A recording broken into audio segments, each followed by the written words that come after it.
No nii, tere ilusat õhtupoolikut, armas rahvas, kes te olete tulnud selle teemaploki juurde siia kuulama Ida-Virumaa kohta. Mul on täna hea meel viia läbi erinevad teemad Ida-Virumaa noorte kohta, kuidas Ida-Virumaal asjad toimivad. Ja ise minu nimi on siis Tarmo Anton ja tulema samamoodi Ida-Virumaalt, sündinud Ida-Virumaal, elan Ida-Virumaal läbi lõhki noortega samamoodi tegelenud erinevates organisatsioonides ja asutustes, ka praeguse ametikoha juures, samas tegelenud noortega ka vabatahtlikes organisatsioonides, nii et see teema kindlasti ei ole mulle võõras. Ja mul on hea meel tutvustada täna siia kutsutud vestluskaaslased, arvamusliidreid, kapten Vladimir Kolotõgin, Kaitseväe 1. jalaväebrigaadi staabiohvitser, Kirill Šavkun, Kaitseväe ühendatud õppeasutuse kadett, Nikolai Põld, Jõhvi päästekomando päästja ja Diana Pent, Kaitseliidu Alutaguse maleva kaitseliitlane. Kõik need inimesed on läbi lõhki Ida-Virumaalased, vähemalt sündinud ja seal kasvanud pikka aega. Osaliselt on nad jäänud ka siia Ida-Virumaale püsima, nii et noorte teema Ida-Virumaal ei tohiks olla ka neile võõras ja nad saavad kindlasti kaasa rääkida. Ma loodan väga ka teiepoolseid küsimusi Ida-Virumaa noorte kohta, kui kellelgi tekib küsimus, andke kohe käega märku, ma tulen teie juurde, et me saaksime siis oma arvamust avaldada teie küsimusele. Ida-Viru noored on Eesti ühiskonna üks mitmekesisemaid ja omapärasemaid sotsiaalseid rühmi, mille erinevused on tingitud paljudest ajaloolistest, rahvuslikest ja geograafilistest, kultuurilistest, majanduslikest ja muudest teguritest. Erinevustest hoolimata soovivad paljud Ida-Viru noored oma kodupiirkonna arengule, sisejulgeolekule, riigi turvalisusele kaasa aidata. Täna paljudes teemablokkides on puudutatud ka aastat 2007, kui oli niinimetatud pronksiöö ja seda ka Ida-Virumaal. Siis kui 2008 aasta viidi läbi küsitlus juhtunu kohta, pildi kohta Eestist ja Ida-Virumaast noorte seas, siis see oli väga negatiivselt meelestatud ja häälestatud just tänu sellele sündmusele. Nüüd aastaid hiljem on see pilt poole ilusamaks läinud. Ja siit teile ka mu vestluspartnerid esimene küsimus, et milline on teie arvamust mööda Eesti ja Ida-Virumaa kohta Ida-Virumaa noorte kuvand? Kuidas nad näevad praegust Eestit? Kuidas nad näevad Ida-Virumaad?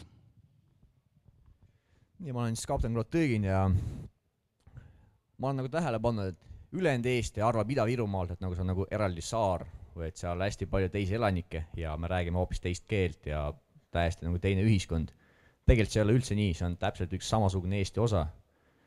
Ja sealsed noored, ütleme, öelge mulle, kes on teie sõbrad, ma ütlen, kes teie olete. Kui te küsite minu käest, siis vähemalt selles ringis, kus mina suhtlen, ei ole mitte ühtegi sellist, kes oleks kas kuidagi valesti meelestatud, saaks valesti millestki aru, täiesti võrdväärsed kodanikud ja nad on kindlasti valmis kõigi eest, Eesti eest minema. No samamoodi põhimõtteliselt minu päris palju sõbrad Ida-Virumaal, see on põhimõtteliselt venelased, aga kui võtab üldiselt Eestis, et mul on päris palju sõbrad, kes on eestlased ja esialgu, millal ma rääkisin, et ma elan Ida-Virumaal, nad räägivad, see on selline väike osa, mis kuskil Venemaa kõrval, nad mõtlevad niimoodi, et põhimõtteliselt see on osa Venemaa ja osa Eesti, et nii ja naa. Ja kogu aeg nad küsivad, et mida üldse seal toimub, et nad päriselt mõtlevad, et see on mingi teine saar, teine riik, mis iganes.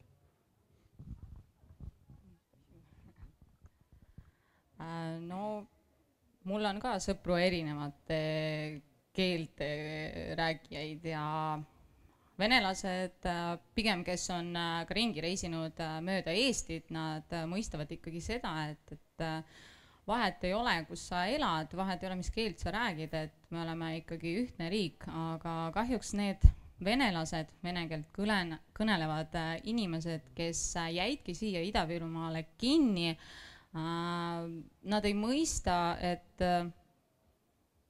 nad elavad Eestis, nagu just Šavkun rääkis, et nad arvavad, et eestlased unustasid nad ära, et elavad üldse teises riigis.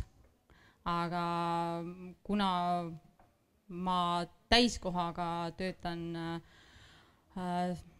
võib öelda niimoodi, et suhtlen igapäevaselt erinevate ametitega inimestega, siis ma tean seda, et neil samamoodi ei ole vahet, kellega äri ajada, kas sa oled venelane või eestlane.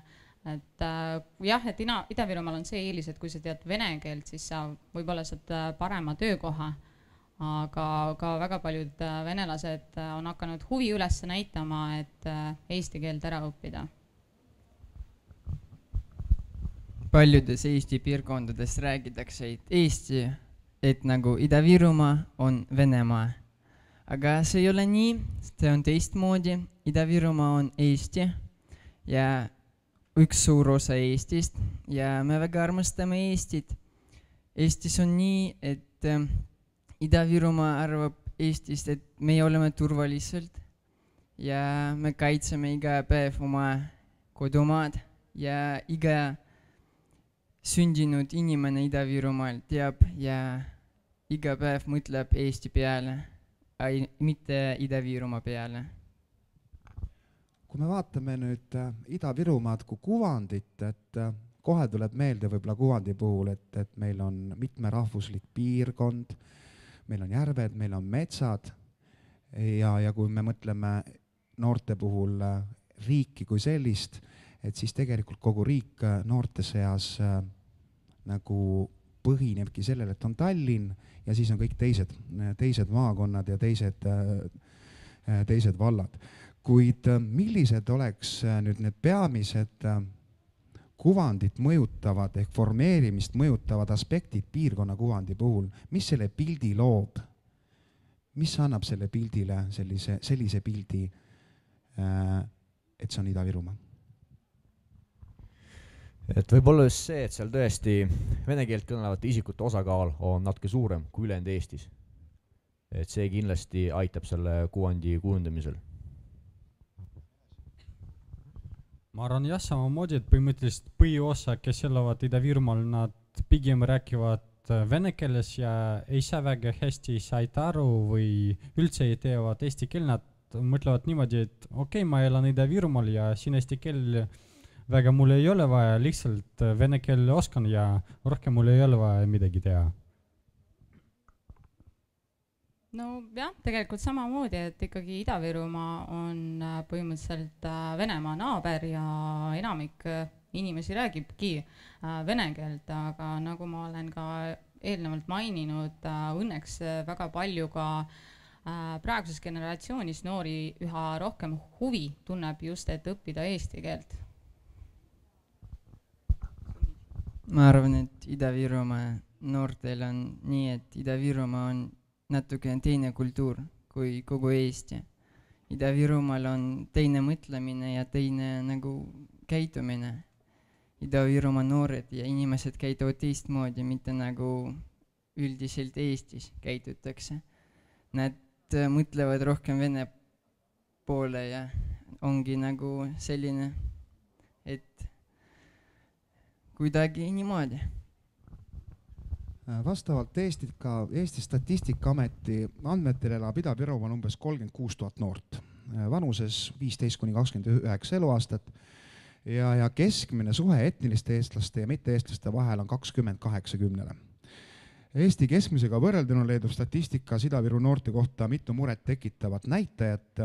See on näiteks pidev suurenev väljaränne, piiratud osalus tööturul, haridusvalikute kitsendus, passiivne osalus, kodanikuühiskonna tegevustes vähene riigi- ja võõrkeele oskus, väiksem oodatav eluiga, vähem seadusekuulekust, inforuumi suletus ja nii edasi, et seda võiks tegelikult pikalt ja laialt veel edasi viia. Kuid Eesti julgeolek kui selline sõltub teatavasti nii elanike kui kaitsetahes kui ka iga kodanike panusest. Ja nüüd tulevadki sellise teemaploki küsimused, et miks Ida-Virumaa noormees või üldse Ida-Virumaa noor tahab teha Eesti turvalisemaks. Kas seda mõtet, kuna siit eelmisest teemadest tuli välja, et on väga palju vene keelt kõnelevaid inimesi Ida-Virumaal, kes siis teevadki selle kuvandi Ida-Virumaa kohta. Kas seda mõtet, et igaüks peaks panustama turvalisusse, julgeolekusse, riigikaitsesse jagavad ka venekeelsed kaasmaalased. Nagu ma varem rääkisin, kõik sõltub selles suhtlusringkonnas. Minu ringkonnas, jah, seda nii on. Ja kui seda mõtet nagu laiendada, mida saaks teha, et seda paremini levitada, ehk siis kui juhtuks mingi kriisiolukord või mis iganes sündmus siuke tähtsam, siis mida inimesed teevad? Nad teevad seda, mida on varem sõpradega juba arutanud. Ehk siis kui midagi juhtub, ma näiteks hüppan paadi peale ja lähen Rootsi. Ehk siis pigem tulekski just rääkida, suhelda nendega, teha kas samasugused nagu foorumide arvamusi ja teha isegi vaheldusel neile selgeks neile arusaadavas keeles. Nagu näiteks Saksamaal hästi suur osakaal on türklasi ja nii edasi. Ja seal tehaksegi sildid ja kõik muud just selleks, et inimesed saaksid aru, et nad ei käituks valesti. Et võib-olla tasub kuidagi sinna poole püüelda, et proovida nendele arusaadavas keeles. Ei tee seda, keegi teine teeb seda meie eest ja mitte nii, nagu meie tahame. See on samamoodi, et põhimõtteliselt, millal ma õppisin koolis, ei ole väga palju informatsiooni, mul oli kaitseväe üldse kohta, et sellega, mis struktuur see on ja mida üldse nad teevad. Ja kui rohkem algavad mingi foorumid töötama ja ma olin seal foorumid ja kus rääkivad, et kuidas üldse see süsteem töötab ja mida nad tegutsevad, ma sain aru, et see on päris huvitav ja niimoodi on vaja ka teha, et mul oli päris hea näidised, et ma näitan, et ma tean, et see on päris hea inimesed ja on vaja arendada samamoodi, et sellisega, et Ida-Virumaal on võimalus, et töötada väga palju erinevat valdkonnas, aga üldiselt praegust asi selline, et kahjuks ei ole väga palju kohad, kus saab normaalset palk Ida-Virumaal ja kaitsevägi ja siseministeerium, see on see kohad, kus sa said päris hea palk ja see on suur stabiilsust ja on vaja keerata rohkem see suunas.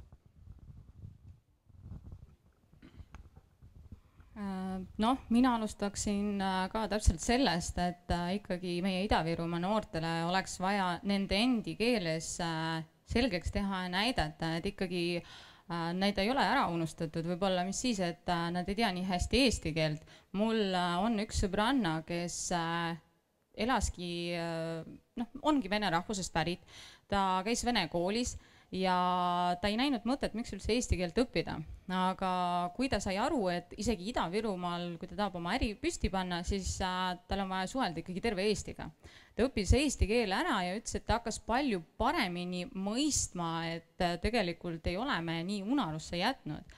Et võib-olla tõesti noorte keeles lihtsalt selgitada, aktsioone teha, rääkida rohkem, et mis see üldse kaitsevägi on, mis see kodukaitse on, sest vahet ei ole, mis keeles sa räägid, sa oled ikkagi sellel maal sündinud, et kui midagi juhtub, siis see on ju sinu kodu, mida sa pead ise kaitsma ju.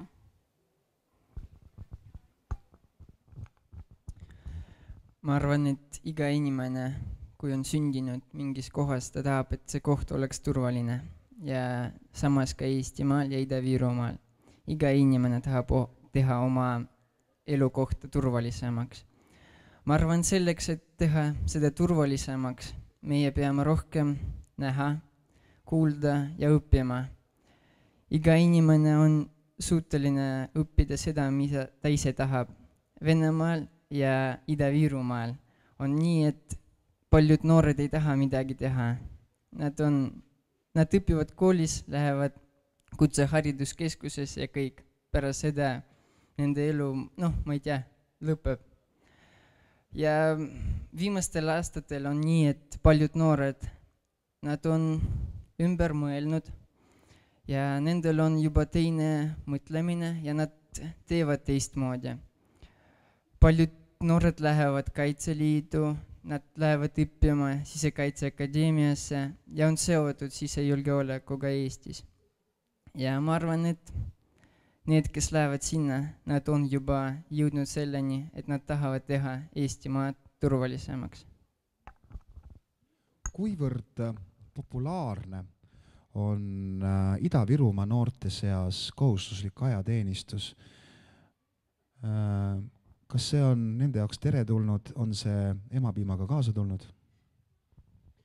Eks siis selleks vast täpselt sellele küsimusele peaks statistikat vaatama. Ma võin öelda lihtsalt näidete põhjal, kui ma käisin koolides, nii vene kui eesti koolides, käisin ka lasteaias, siis kõigile pakkus väga suurt huvi see kaitsevägi, mis see on, kuidas see on ja mis karjääri seal võib teha ja nii edasi. Ehk siis see äratas lastel kindlasti huvi. Kahjuks praegu inimesed võib-olla, nad kas ei viitsi, ei taha ise midagi uurida, neile peab seda ette andma nagu sisse söötma seda informatsiooni. Ja see ongi just nagu meie töö käia, rääkida, valgustada. Et see peaks aitama. Ma olen sellega täiesti nõus, et põhimõtteliselt kogu aeg toimub selline situatsioon, et inimesed üldse teavad, kuidas see süsteem töötab ja kui nendel tulevad kutse, et mingi arstikomisjonil, nad tulevad seal ja räägivad, mis mul on vaja edasi teeb, mida ma saan ja nii edasi. Et ja on vaja koolis rohkem teeb mingi foorumid, rääkida, mis süsteem see on, missugust on võimalust edasi arendada, mis saab teha ja kuidas saab teha seda. Et ja praegu kahjuks noored mehed on natukene laisk, et nad ei tahavad treenida, nad lihtsalt passivad kuskil kodus, mängivad jalgpallis, aga ei ole väljas, nad lihtsalt arvutis mängivad ja nad mõtlevad, see on kõik. Aga on vaja ise ka treenida, kui nad lähevad pärast kutsekas ajateenistusel, nad lihtsalt seal juba mõtlevad, oi, oli vaja varem treenida, et siin on liiga raske, oi, selg, põlv, mis iganes ja niimoodi seda toimub.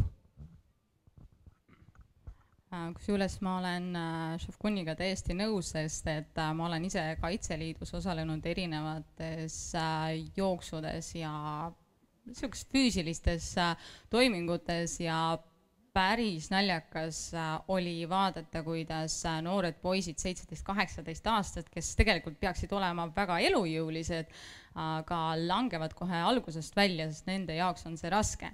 Ja tulevad nad Kaitseliitu seda proovima, sest nad mõtlevad selle peale, et mis ma nüüd teen, et kas mul on jõukohane see, kas on mõtted üldse ajateenistusse minna. Ja siis kusagil poole peal nad arvavad, et ei, et see on ikkagi raske ja langevad välja. Et kahjuks tegelikult jah, noored võiksid küll natukene rohkem liigutada ennast ja trenni teha. Minu arvamus on see, et Ida-Virumaa noored tahavad ikkagi minna ajateenistusse ja see on väga populaarne nende hulgas praegu. Et väga paljud minu sõbrad ja tuttavad on läinud ajateenistusse. Põhjuseks ma arvan on see, et väga palju hakatakse tegelema selles juba koolis. Isegi õpetajad tegelevad sellega, nad räägivad sellest ja tekib mingi huvi selle vastu ja sa mõtled, et no võiks minna küll. Ja siis sõber kutsub ja kui on vaja, siis sa lähed nagunii ja ma arvan, et iga inimene, iga poiss läheb ja teeb seda, mida on vaja. Juba aastaid on koolidesse sisse viidud riigikaitsealased tunnid, loengud, sisekaitsealased teemad juba keskkooli juures. Kuid tegelikult, kus algab ja kes peaks kujundama Eesti-Vene noorte riigikaitsealaseid hoiakuid? Just Eesti-Vene noorte, et ma pakun, siin peaks võtma kõiki Eesti noori täiesti ühesuguselt. Et see programm peaks olema samasugune nii Tallinnas kui ka Kohtla-Järvel. Võib-olla ja natuke erinevas keeles. See ei ole mõtet meile praegu siin hiina keeles midagi seletada, keegi saaks aru.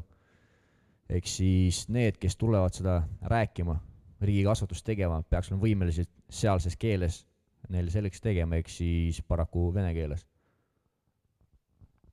See on samamoodi, kui võrdleb Eesti kooli ja vene kooli, et Eesti koolis on selline valikaine kui riigikaitse, kus õpivad natukene relvad kokku panna, kuidas see struktuur üldse toimub, vene koolis mingi selline aine ei ole ja sa pead lihtsalt kuskil saama informatsioon, et päris hästi, et minu ajal oli selline projekt siin riigikaitse, kus ma sain info käest, et mis on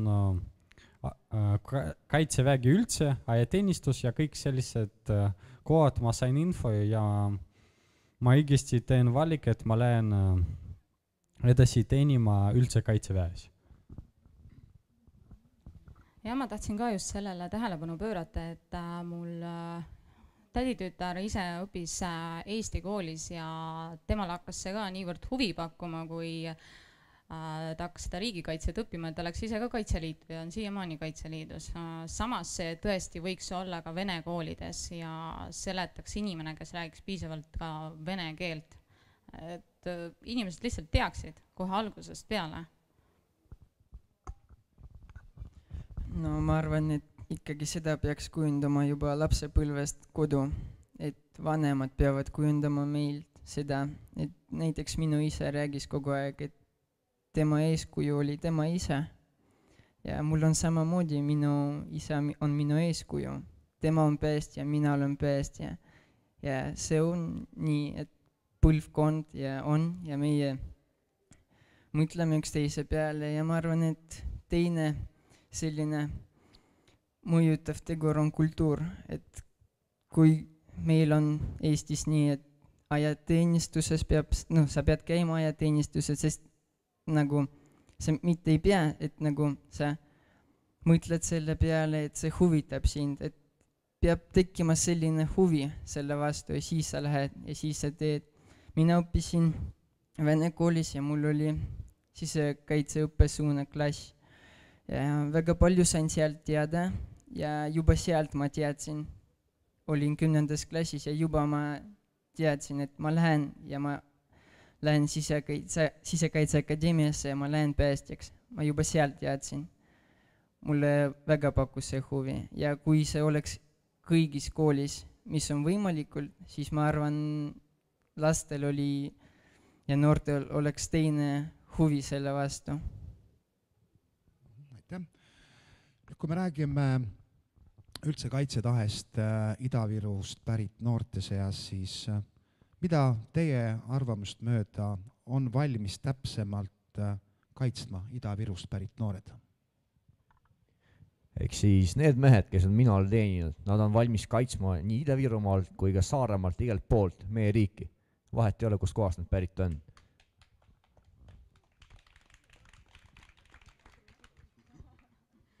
Üldse ma ei saa väga palju lisada seal, aga põhimõtteliselt sama, kes minu teenindavad teenistusel, et nad valmis kaitsta üldse täis Eesti, ei ole ainult mingi, vot Ida-Virumaa, okei, ma lähen kaitsta Harjumaa, ei, siin mul ei ole sõbrad, siia ma ei lähe, ma ei viitsi. Ja niimoodi ei pea seda. Seda peaks, kui sa kaitseb, siis kaitsa täis territoorium, ei ole mingi osad ainult. No sama siin ka Kaitseliidu poole pealt ma oskan rääkida, et ka minu kaaslased, nii naised kui mehed on ikkagi valmis kaitsma oma kodumaad ja vahet ei ole, mis piirkonnas. Ma arvan, noored on valmis kaitsma oma kodumaad, aga ka naaberriigid, mis on meie ümber. Ja samuti ma arvan, et noored on valmis kaitsma meie kultuuri, mis on väga tähtis Eestimaale. Et mida siis tegelikult me ise saaksime ära teha, mida saaks riik ära teha, et Ida-Viru noor oleks Ida-Virus, panustaks julgeolekusse Ida-Virumaal ja ei otsiks teisi teid mujal maailmas, mujal Eestis? Siin alati kõige kergem on öelda, et riik peaks, keegi teine peaks, aga alati tuleb alustada iseendast. Ehk siis need, kes pole ise mitte midagi selleks teinud, et arendada, valgustada, siis neil ei tohiks olla ka õigusi kusagil Delfis kommenteerida ja nii edasi. Eelkõige alustage iseendast. Minge mingisse kooli, kui te olete täiskasvanud, leppige seal kokku, teil lastakse laste juurde, kui te teate, millest rääkida, te valgustate neid ja see ongi see teie panus. Ja kui te olete koolis, õppisite ja keegi tark inimene, tädi või onu tuli teie juurde ja rääkis head juttu, teil jääb see meelde, kui teie saate suureks, teie teed samamoodi. Keegi peab alustama. See on samamoodi, päris palju inimesed elavad niimoodi, et peale on roosa prillid ja nad mõtlevad, et päike paistab, kõik on tiim, ei ole vaja midagi teha, kõik on korras, et linnad lendavad ja kõik tiim. Aga üldiselt kahjuks mingi aeg toimuvad mingi probleemid maailmas ja Eestis ka on võimalik seda teha, et mingi probleemid tulevad ja et sellised probleemid läbida, on vaja, et täisrahvus läheb kokku. Ei ole niimoodi, et teised lähevad, ma ootan siin. Ma ei viitsi edasi kuskil minna. Et ongi infoliikuvus näiteks täpselt samamoodi kui minu venelastest sõbrannad, kes võib-olla aasta tagasi üldse ei kujutanud ette, et mina hakkan, ma ei tea, ringi jooksma automaadiga mööda Eesti metsi ja mulle see hakkab meeldima, tulidki küsima, et mis sa teed seal, et miks sa üldse sinna läksid. Ja ainuke vastus, mis ma suutsin neile anda, ongi see, et kui midagi juhtub, siis kui ma ei saa võib-olla kindel kellegi teise peale olla, siis ma saan alati kindel olla enda peale, et ma saan vähemalt oma peret kaitsta.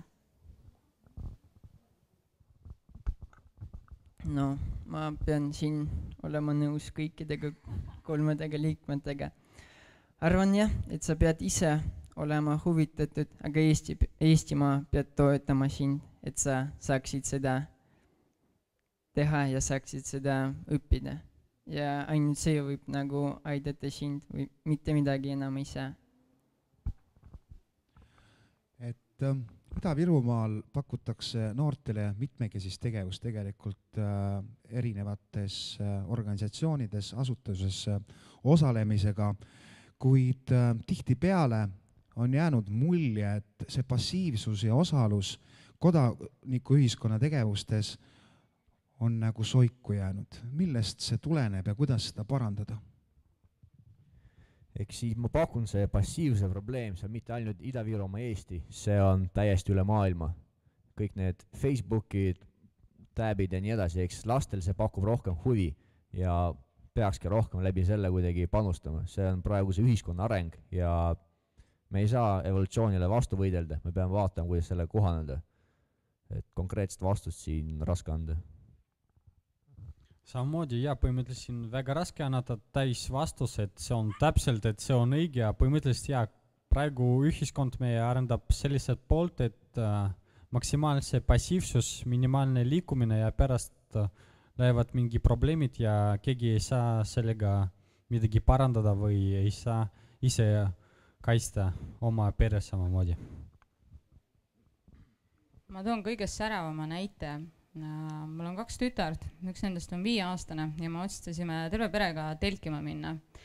Ja mu lapsel oli niivõrd ebahuvitav, sest kodus, kui tal hakkab igav, ta teab, et ta võib minna, panna oma toos multikas käima. Seal seda võimalust ei olnud. Ja isegi ei olnud juba sellepärast, et isegi telefonide levi seal ei olnud. Ja kui me püüdsime ikkagi lastega hakata suhtlema, midagi korraldama, kui noorema 2-aastasega see õnnestus, siis vanem tütar ütles mulle, kui me tulime koju, emme, ma ei taha enam kunagi metsas magada. Ta ei käinud 2 õhtut õueski. Ja siis ma mõistsin seda, et ei, et niimoodi ikkagi need asjad ei lähe ja nüüd ongi see, et me võtsime lihtsalt teleka ära lapsel. Ja laps hakkas rohkem suhtlema.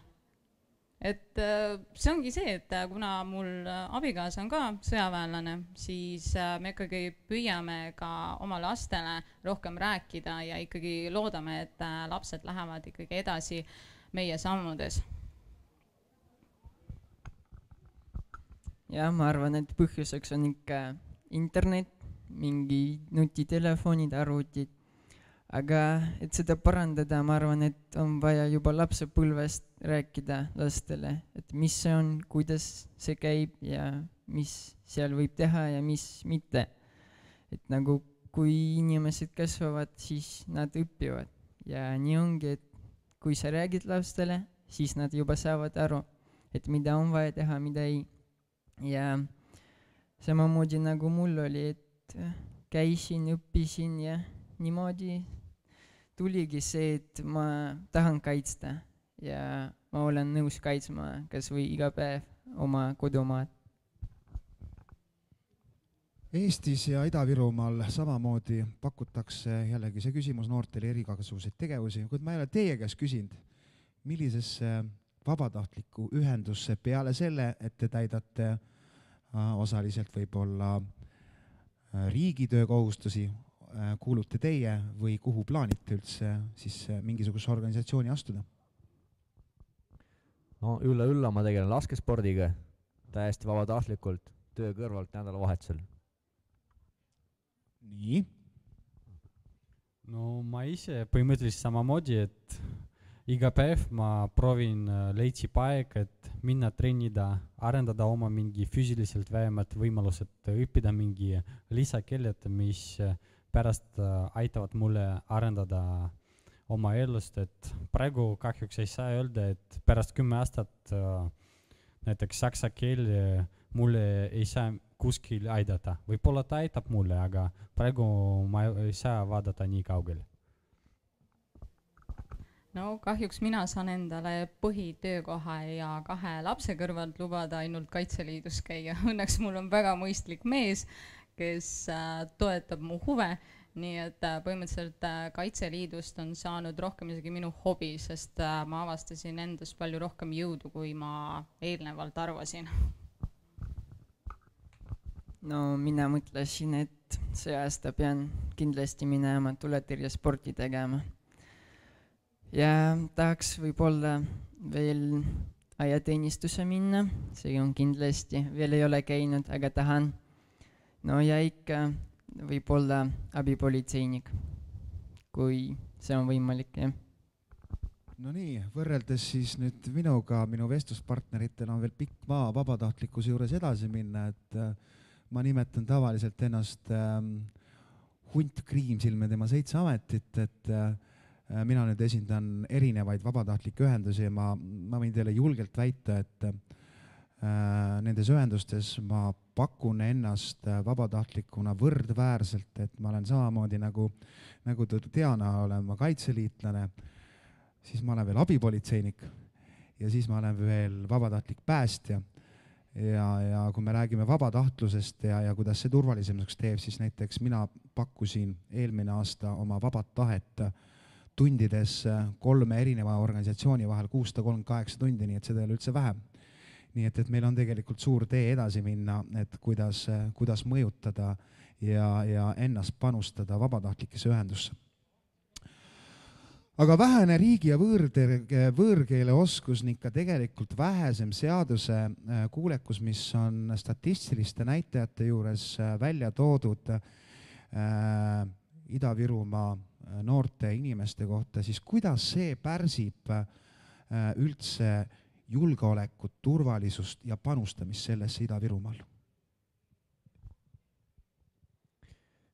Eks siis mida väiksem on teatud piirkonna haritustase, seda kindlasti see kõrgem on kriminaalsus ja nii edasi, et need on seotud oma vahel. Põhimõtteliselt kui inimesed noorte ajal juba algavad rääkida oma tutvustusega sõprades, kes midagi teevad kriminaalsed asjad, siis nad vaatavad, et jah, hea mõte, algan samamoodi tegida, et ma ei viitsi mingi politseiasse minna töötada, see on, ei taha rääkida, kes see on ja erinevad variatsioonid nimetavad neid ja rääkivad, et ei, see on vale valik, ma pigem varastan midagi ja niimoodi ma elan edasi ja mul lihtsalt midagi veel, mul ei ole vaja, niisama sobib ka. No mina olen Ida-Virumaal väga väiksest külast pärit ja ma tean rääkida seda, et meil lihtsalt noored hakkasid igasuguse jamaga tegelema, sest neil ei olnud võimalust, lähim linn oli 20 kilomeetrit, bussiliiklus oli suhteliselt halb, paljud vanemad kartsid üldse kusagilt külast välja lasta lapsi ja tekkiski selline olukord, et nad hakkasid igasuguste lollustega tegelema. Õnneks minu generatsioon on juba sealt välja kasvanud, õnneks enamus on ikkagi mõistnud, et need valikud ei olnud kõige õigemad ja kas ära kolinud või korraliku töö leidnud. Aga mina ikkagi pigem arvan, et inimesed lihtsalt huvitab vähe ja nad ei viitsigi ennast liigutada, nad ei viitsigi midagi teha, et parem ma siin, ma ei tea, sõidan autoga ringi, muusika karjub ja kõik asjad, kui lähen uurin, et kuhu ma võiksin rakendada ennast, oma energiat. No mul on jälle, tegu on lapsepõlvest, et kasvatamine ja vanemad peavad mõjutama kuidagi noori selles, et noored käituksid ilusti ja oleks kõik hästi. paljud noored jah, Ida-Virumaal on sellised, et neile meeldib varastada, midagi lõhuda ja kui praegune olukord, ma ütleks nii, et näiteks Kohtla-Järvel varem oli kole linn, ma ei tea, kõik oli varastatud, kõik lõhutud praegusel ajal. Meil on väga ilus park, meil on väga ilus linn ja keegi ei taha midagi lõhkuda ega midagi, ega joonistada seal midagi peale. Ma arvan, et inimesed ja noored leidsid endale lihtsalt mingisuguse huvi ja tegelevad sellega. Paljud noored teevad sporti ja rohkem spordivõimalusi on tekkinud ja see kõik mõjub noori midagi muud teha, aga mitte halbu asju. Küsitlustest on Ida-Virumaa noorte seas on välja tulnud üks tõsiasi, et on tekkinud inforuumi suletus. Mida saaks inforuumi avamiseks paremini ära teha Ida-Virumaa noore jaoks riigikaitse ja julgeoleku tagamisel? Näiteks selle sama ETV+ avamine, et võib-olla see on juba esimene samm selleks, et valgustada inimeste arusaadavas keeles seda informatsiooni, mis meil vaja valgustada. See on nagu kõige nagu suurem, mis siiamaani nagu tehtud on. Ja ma arvan ka, see on päris hea näidis, et ETV+ on see kanal, kus rääkivad põhimõtteliselt sama kui tavaliselt ETV-s, aga vene keeles ja kõik said aru, mida nad rääkivad ja mida nad tahavad ütelda. Ja samamoodi ma arvan, et päris palju väga suur roll mängib sama koolis mingi aine nagu riigikaitse, teeb mingi välilagrid, kus kohtuvad sama kui Eesti õpilased ja vene õpilased, nad teevad mingi koostöö ja koostöö kogu aeg teevad arendus sellega, et vähemalt nad suhtlevad üksteisena ja nad saavad aru, et see on sama inimesed, lihtsalt nad räägivad natukene teissugused keeles ja nad ka peaks suhtlema sama keeles ja see on ka hea motivatsioon, kuhu arendada ja mis edasi teeb. Ma olen meestega 100% nõus, tegelikult need sammud juba vaikselt hakatakse astuma just venekeelse ETV kanali poolt, kus tegelikult tuleb see sama info, mis me kuuleme Eesti kanali pealt.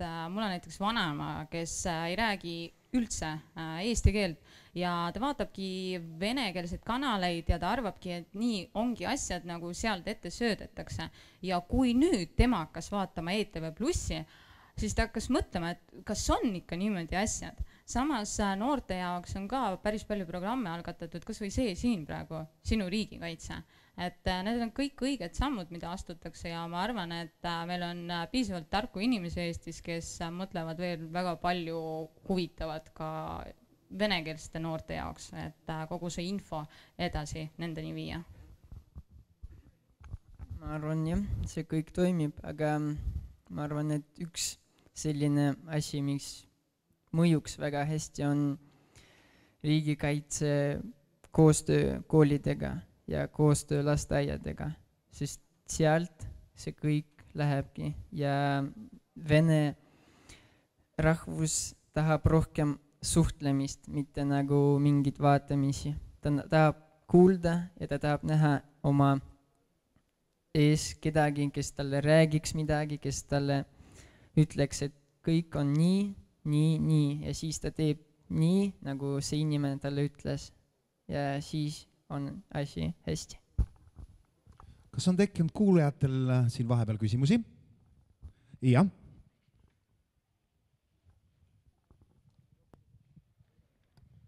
Tere, Jaanus, Iisakust pärit.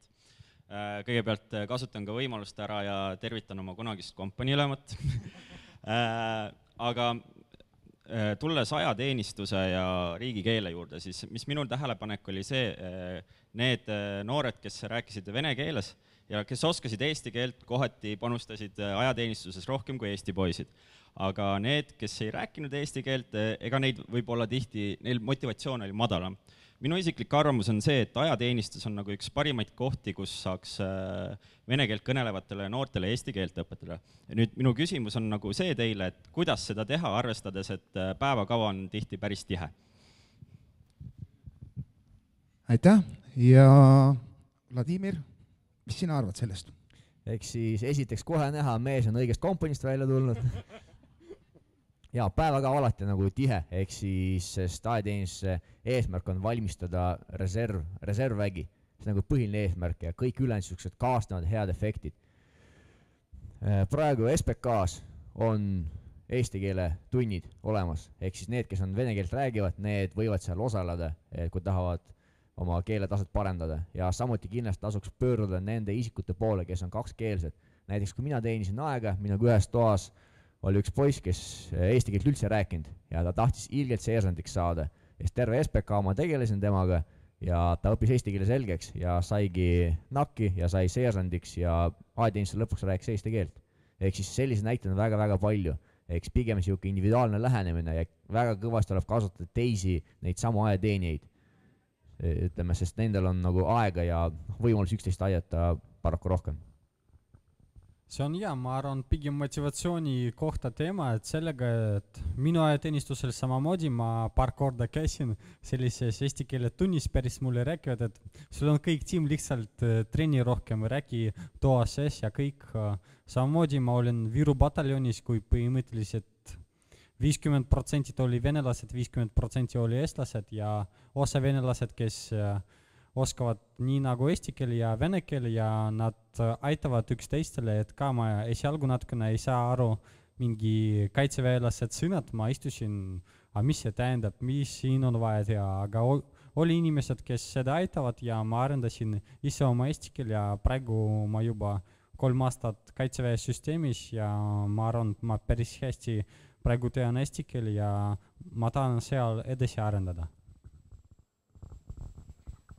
No meil SPK-l oli näiteks ka see sama asi, et meil oli 2 poissi, kes ei rääkinud üldse vene keelt, aga nad tahtsid jubedalt seda kõike õppida ja meil enamik tegelikult õpetajaid olid ise kahekeelsed ja nad teadsid, et vene poisid on ning palusid samast seltskonnast kedagi, kes on täpselt samamoodi kahekeelne, kes aitas midagi rääkis, iga kord õpetajad küsisid üle, kas sa said kõigest aru. Kui ei saanud aru, ta kiiresti rääkis vene keeles ja lõpuks poisid juba hakkasid päris hästi aru saama, vähemalt mis käsklusi nendele antakse ja mille jaoks ta seda teeb.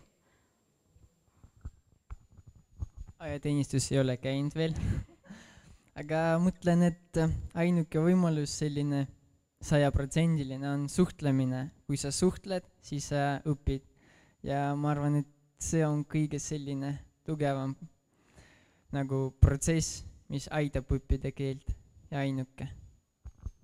Kas on veel tekkinud küsimusi?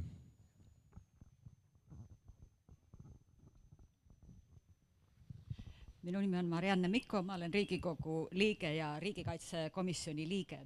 On väga sümpaatne kuulata seda paneeli, hästi juhitud ja väga toredate vastustega.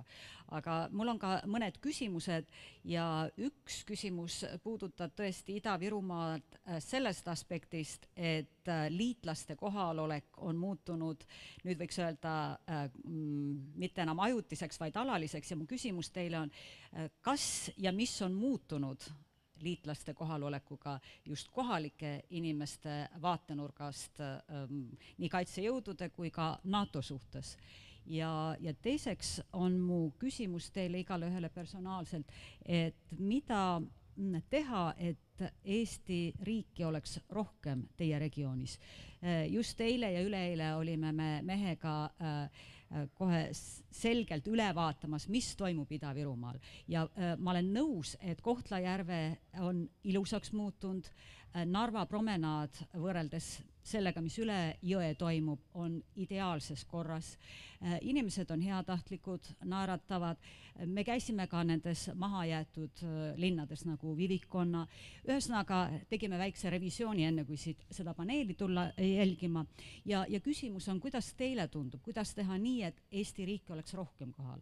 Eriti ma mõtlen Narvat, kus siiski alla 10% räägib riigikeelt ehk eesti keelt.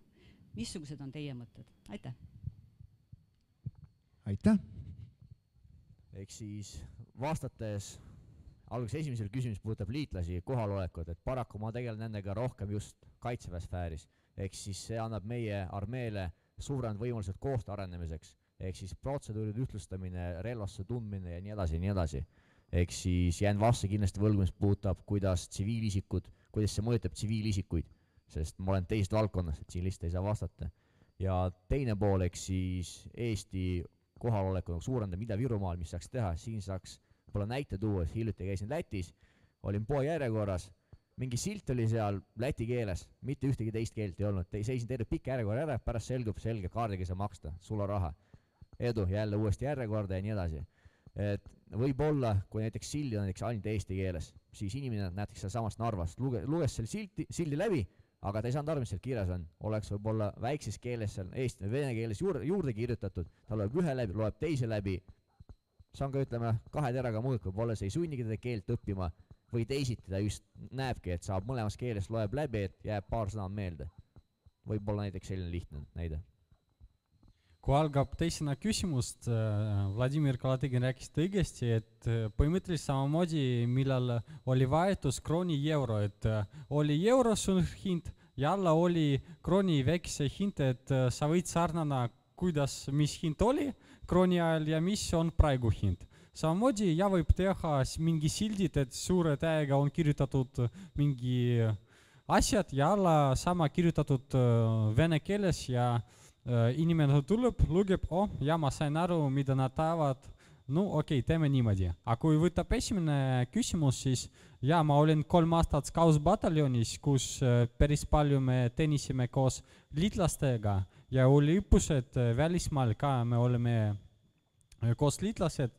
Ma arvan, see on pigem kogu aeg, see on pluss, et nad oskavad, nad teavad rohkem kui meid ja nad kogu aeg näitavad oma kogemus, kuidas mingi asjad on vaja teha, kuidas paremini ja me saame aru üksteisena, et põhimõtteliselt kõik protseduurid on sama, lihtsalt meil ei ole nii palju kogemusi, et seda õigesti läbida või mingi lihtsalt tehnikat meil puudub, et seda samamoodi teeb.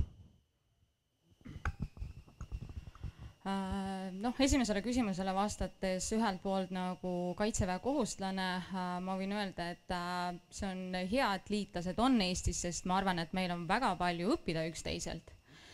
Vastates kui tsiviilisik, vähemalt minu suhtlusringkonnas ei ole ühtegi sellist inimest, keda see häiriks või ta arvaks, et see ei ole õige. Vastates teisele küsimusele, ma töötan mööda tervet Ida-Virumaa piirkonda ja ma näen juba praegu neid silte, kus on kirjas, isegi teenuspakkujad kirjutavad nii eesti keeles kui vene keeles, et mõlemad inimesed saaksid aru, et keegi ei tunneks ennast puudutatuna. Samas ma võin öelda seda, et väga palju tuttavad, kes on Ida-Virumaalt lahkunud tööle Tallinna, Tartu, teistesse maakondadesse, nad ei julge öelda, et nad on Ida-Virumaal, sest neil on eelarvamused. Et arvatakse, et Ida-Virumaal elavad ainult narkomaanid ja pätid. Et mina alati olen rääkinud seda, mul oli isegi üks klient, hakkasime juttu rääkima, ta küsis, et kus ma olen pärit, ma ütlesin, et Kohtla-Järve kandist. Issand, et aga kuidas seal elu on, et varem oli seal ikka täitsa hull. Ja kui ma hakkasin rääkima, et näed, et meil ei ole ainult, ma ei tea, lagunenud majad ja nii edasi, et meil on kinod ja kõik asjad ja ikkagi elame normaalselt nagu teie siin Tallinnas ja Tartus. Et see avardas ka väga palju tema vaateringi. Nii et ma arvan, et me peaks ise ka, kes on Ida-Virumaalt pärit, panustama sellele, et rääkida, et ikkagi see, mis oli siis, on ikka väga palju erinev, mis on praegu. No esimesele küsimusele ma eriti vastust ei tea, aga minu arvamus on see, et iga liitlane iga partner on hea, sest me õpime temast, tema õpib meilt, ta annab meile kogemusi, meie anname talle kogemusi. Teisele küsimusele vastates ma arvan, et näiteks Narvas ma olen käinud seal ja ma olen seal käinud koolides projektidena ja seal võiks teha nii, et õppimine oleks eesti keeles kas või 60%. Las õpivad ja nagunii sa pead ja ilma keeleta sa ei saa. Ja ma arvan, et veel võiks teha nii, et oleks mingid rohkem mingisuguseid laagreid või midagi, kus saaksid lapsed olla ja õppida keeli, ja sest lastelt võib tema vanem või tema vanem õppida. Ja ma arvan, et veel on selline nagu asi, et iga inimene, kui ta tahab, siis ta õpib, kui ei taha, siis ta ei õpi. Ja ma sooviks kõikidele teistele inimestele, kes ei ole Ida-Virumaalt ja kes tahaks seal töötada, sinna minna, sest mul on üks tuttav, kes ei ole, ta on Harjumaalt ja ta tuli Ida-Virumaale ja ta on väga rõõmus töötada, ta on eestlane, puhas eestlane ja ta väga on rõõmus töötada lihtsalt Ida-Virumaal.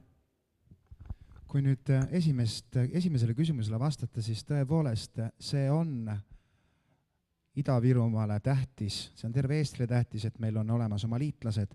Alles hiljuti sain käia Tappa sõjaväelinnakus, kus kohas oli rajaleid ja suur õppepäev ja seal oli noori alates 9. klassist kuni siis abiturientideni.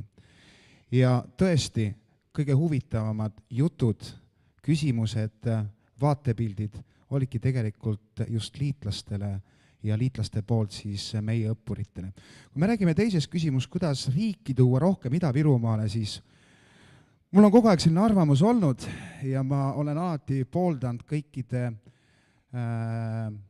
ka meie poliitikute arvamust sellises mõistes, et kui me toome Ida-Virumaale sisejulgeoleku väljaõppebaasid, siis kaovad ära meil mured, et me saaksime juurde endale politseid, päästet ja teisi jõustruktuuridesse kuuluvaid inimesi. Kas on veel küsimusi tekkinud?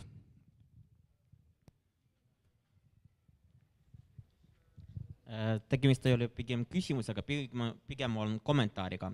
Ilja on mu nimi, olen 32, olen pärit Ida-Virumaalt. Nüüd siis 13 aastat küll elan juba Tallinnas, kuigi Ida-Virumaal ka tihti. Mis puutub näiteks mu eesti keelt, siis võin väita, et minu eesti keel pärineb Ida-Virumaalt, et ma õppisin seda täiesti selgeks seal, kui käisin küll ühiskoolis ehk keelekümblusklassis. Mis puutub näiteks venekeelsete noorte aktiivsust, siis võin näidata, et ma olen siin vabatahtlik, et meid on olnud muukeelseid vabatahtliku tiimis on ainult 2, ehk mina ja veel üks noor. Ehk see tähendab, et võib-olla kas noorteni ei jõua info või noored lihtsalt ei taha seda, kuigi meil on ka olemas Narvas nii-öelda arvamusfestival. Aitäh! Aitäh, kas on veel tekkinud küsimusi?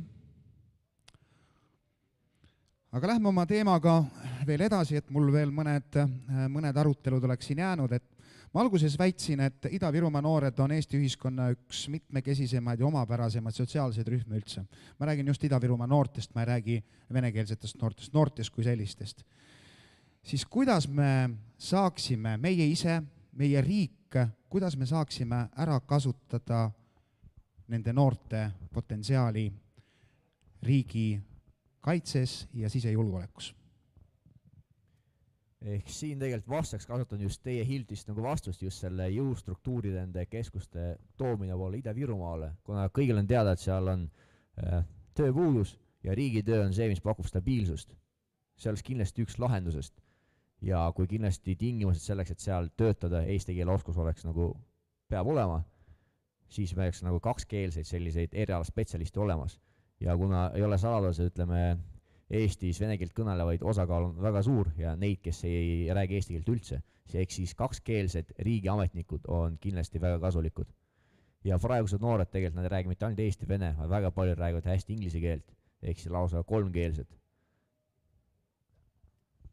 Põhimõtteliselt et väga kasulik, kui sa vähemalt tead kaks keelet, et see on loogiline vene keel ja eesti keel, väga hästi, kui sa vähemalt teab veel inglise keel, et nagunii see on kõige populaarne maailma keel, et kui sa oskab ja me praegu olen päris palju kokku puutunud koos liitlasega ja nagunii nendel on vaja rääkida loomulikult inglise keeles, ei ole mingi eesti keel või vene keel, samamoodi ma paar nädalat tagasi oli Tapal, kus praegu on kaks ameeriklased kadetid,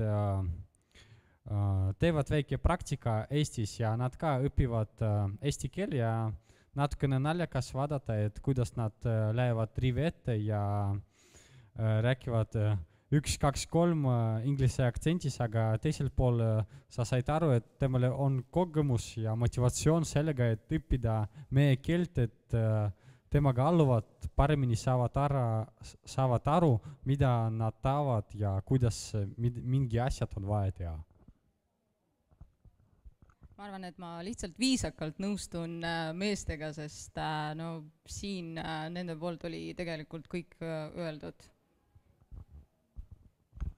No jah, siin ei ole midagi eriti rääkida, pakkuda tööd ja kõik ja siis on Eestimaa turvalisem ja kõik. Täna on väga palju erinevates teemablokkides räägitud meediast. Ja meedia on nüüd selline propagandakanal, mis väga palju tegelikult kõiki inimesi, mitte ainult nüüd Eestis, vaid ka tegelikult üle maailma mõjutab. Kuid kuidas just Ida-Virumaal, kas ja kuidas mõjuvad Eesti riigikaitset ja julgeolekut äärmuslaste väljaütlemised meedias? Kuidas nad mõjutavad? Kas nad üldse mõjutavad? Ja kui nad mõjutavad, siis kuidas? Millisel määral? Eks siis, kuidas mõjutavad äärmuslaste väljaütlemised? Seda saab samuti otse siduda selle haritustasemega. Näiteks enda puhul võin öelda, et näiteks kui oli see Ukraina konflikt, siis vaatasin uudiseid, vene kanaleid ja inglise kanaleid. Ja üks sama sündmus ja räägiti täpselt teistsugust pilti. Et kui ma ei räägiks nagu kolme keelt, ehk inglise ja vene keelt, samuti, ehk siis kui ma ei kuulaks kahte kanalit, siis ma ei teaks, kus see päris tõsi on. Ja see võibki olla üks probleemidest, just nagu vene noored, kui nad kuulavad ainult nagu venekeelset meediat, nad ei pruugi seda õiget pilti saada. Selle samast just kõik see IVNA programm plus ETV plus, ehk nende keeles õige informatsiooni nendeni viimine. See on kindlasti eduvõti. Ma olen sellega täiesti nõus, et põhimõtteliselt ma samamoodi vaatan kolmest keeles uudised ja põhimõtteliselt kõik rääkivad niimoodi, kuidas nad ise tahavad seda vaadata, ei ole niimoodi, kuidas võib-olla teised arvavad, et võib seda nimetada niimoodi, et mingi informatsioonisõda toimub, et kõik rääkivad seda, mida nad tahavad, ei ole seda, mis võib-olla päriselt siin oli või päriselt võib toimuma, aga lihtsalt rääkivad mingi osa, et see on tähtis kui teine jutt, mis rääkivad teised ja kogu aeg on rääkinud, et nad valetavad, see valetavad ja kogu aeg selline toimub jagamine, et see valetab ja see on juba päris kaua aega näiteks sama Ukraina konfliktide kohta. Tegelikult ongi olemas 3 seisukohta. Üks seisukoht on just need inimesed, kes teavad keeli, nad mõtlevad oma peaga, nad lähevad, vaatavad mitmes keeles uudiseid, loevad, siis neil tekib üks ühine kujutluspilt. Teine aspekt inimesi lihtsalt elavad klapid peas. Nad vaatavad ainult ühte uudisteportaali ja nüüd ühte uudistekanalit ja nad arvavad, et see on õige, sest võib-olla probleem on selles, et nad ei tea keeli. Teine probleem võib olla selles, et neil lihtsalt ei ole huvitav. Ja kolmas aspekt on see, mida on rääkinud vanemad. Ma olen ise suhelnud selliste inimestega, kes väidavad, ei, et näed, et sellel vahet ei ole, on ikkagi õigus, et sina seal, mis sa seal loed, et vahet ei ole. Aga kus sa tead, kui sa ei loe? Aga mulle isa ütles. Et see on ka tegelikult olemas siuke asi. Ma arvan et meid mõjutab meie ümbruskond, et mis meile räägitakse, seda me võtame endasse ja usume seda. Aga ma arvan ka nii, et iga riik ja iga inimene kaitseb enda poolt ja ta mõtleb nagu enda poole, mitte teise riigi poole ja riigist, et nagu ta mõtleb, seal on niimoodi, meil on niimoodi, meil on parem, meil on nii, aga ta ei mõtle, mis seal toimub ja kuidas seal toimub ja ongi nii, et ma arvan, et kõige selline olulisem nagu mõjutav tegur on ikkagi ümbruskond, et mis meile räägitakse, see ongi see. Aitäh! Kas nüüd on veel tekkinud küsimusi, siis ma lähen kohe viimase omapoolse küsimusega edasi. Ei ole, nüüd lugupeetud kõnelejad, ma palun teie poolt saada 3 nupukest küsimusele, millised on siis Ida-Virumaa noorte ootused ja lootused? Et seda oleks kõige mõistlikum küsida nooremate käest. No ma arvan, et Vladimir, sina ei ole ka vana. Meist keegi ei ole vana veel. Mis on sinu arvamus selle puhul?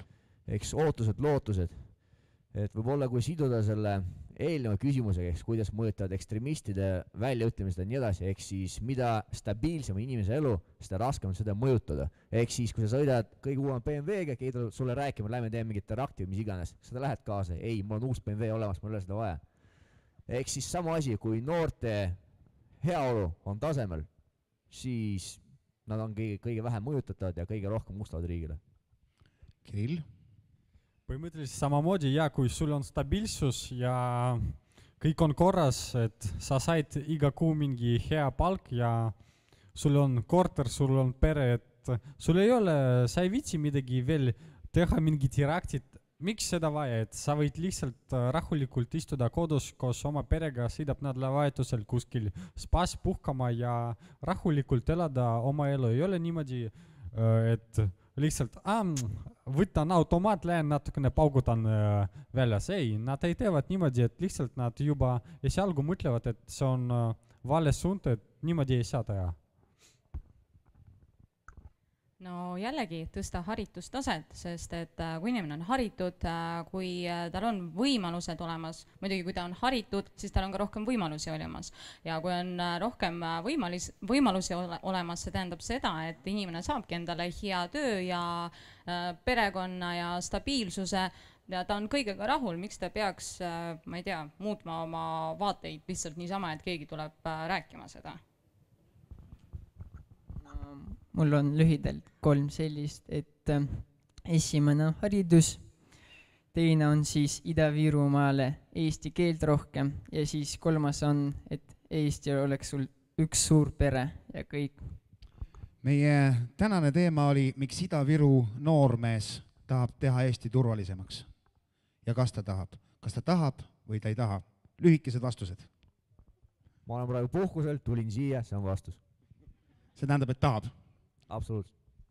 Loomulikult pigem tahab, et praegu rohkem toimub informatsiooni, et kuidas struktuurid ja missugust võimalused on Eestis ja sama Ida-Virumaal ja loomulikult nad tahavad.